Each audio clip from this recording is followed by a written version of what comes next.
आज आपण बनवणार आहे तिळागुळाची करंजी. तर ते तीळ मंद आचेवर छान भाजून घ्यायचे. भाजून झाल्यानंतर कलर बदलतो थोडा आणि ते आता थंड झाल्यानंतर मिक्सरमध्ये दळून घ्यायचे. जाडसर कूट ठेवायचं असं. खूप बारीक केलं तर चिपकून जाते, त्यामुळे जाडसर असं ठेवायचं आणि कमी स्पीडवर मिक्सरमध्ये करायचा. आणि गूळ किसून घेतलेला आहे तो तिळामध्ये मिक्स करून घ्यायचा. पूर्ण हाताने असं प्लेन करून घ्यायचं, म्हणजे मिक्स होऊन जाते. पूर्णपणे मोकळा झाला आहे, मिक्स झाला. थोडं थोडं गूळ आणि तीळ टाकून पूर्ण मिक्स करून घेतलं आहे. आणि आता त्यामध्ये बदाम, चारोळी आणि काजू, जायफळ हे जाडसर थोडी भरट करून घेतली आहे आणि ते ह्या मिश्रणामध्ये टाकलं. आणि खोबरा कीस पण खोबरा कीस थोडा जास्तच टाकला, छान वाटते म्हणून. आणि इकडे पारीसाठी 1 कप रवा घेतला आहे, 2 कप मैदा. त्याला गरम तेलाचं मोहन घेतलं आहे. चांगलं कडकडीत गरम होऊ द्यायचं आणि रवा मैद्यामध्ये चवीनुसार मीठ टाकायचं आणि हे कडकडीत झालेलं तेल त्या रवा मैद्यामध्ये मिक्स करून घ्यायचं. आणि गरम असल्यामुळे चम्मचने थोडंसं फिरवून टाकलं आहे.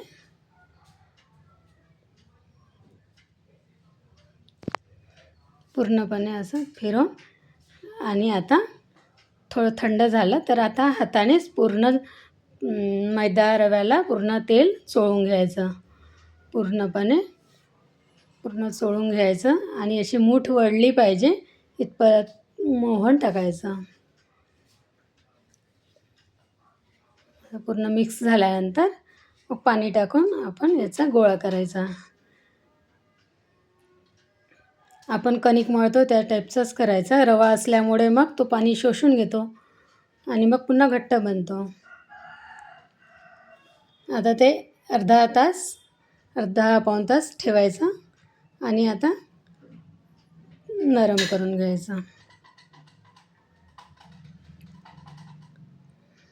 आता एका पोळपाटावर पूर्ण गोळा असा दाबून प्लेन केला थोडा, म्हणजे मऊ होते थोडा रवा असल्यामुळे. छान नरम झालेला आहे. आता याचे छोटे छोटे गोळे करून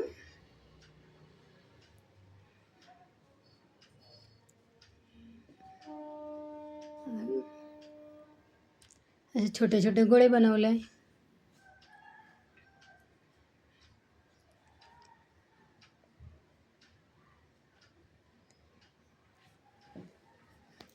आणि ते आता असं लाटून, आमच्याकडे लाकडी साचा आहे त्याला थोडं पीठ लावून घेतलं, तांदळाचं पीठ लावायचं आणि पीठ पूर्णपणे काढून टाकायचं. नंतर त्याच्यावर पारी ठेवून थोडं थोडंसं असं हळूवारपणे प्रेस करून त्यामध्ये सारण भरायचं. तिळगुळाच्या करंज्या थोडंसं हलक्या हाताने असं प्रेस करायचं, म्हणजे आपली करंजी छान होते. आणि साईडच्या कडा पूर्ण काढून घ्यायच्या. आंब्याच्या पानाची डिझाईन आहे ह्या लाकडी साच्याला.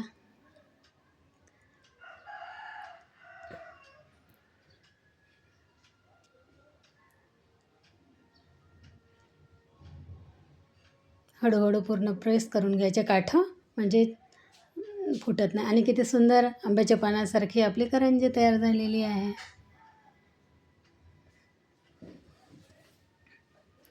अशा प्रकारे दुसरी पण एक लाटून दाखवते. पूर्ण पीठ काढून टाकायचं साच्याचं, म्हणजे पीठ राहत नाही त्याला आणि करंजी पण चिपकत नाही पीठ लावल्यामुळे.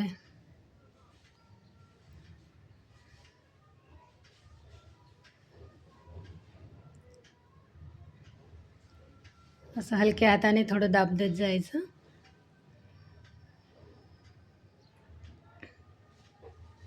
आणि एक्स्ट्रा पारी आहे ती काढून टाकायची.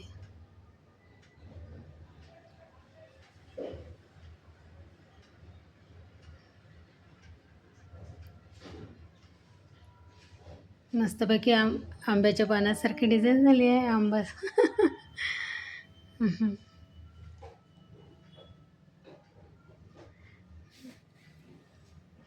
किती झटपट करंज्या होतात ना आपल्या. मस्त झाल्या आहे करंज्या. आता तेल मध्यम आचेवर गरम करायचं आणि ह्या करंज्या तळून घ्यायच्या. वरून तेल असं वरून म्हणजे टाकायचं म्हणून, त्यामुळे पहा करंजी कशी फुलत आहे. मस्त फुलले आहे. पलटवून घेतल्या आणि पुन्हा एक साईडने फिरवून आता त्या काढून घ्यायच्या.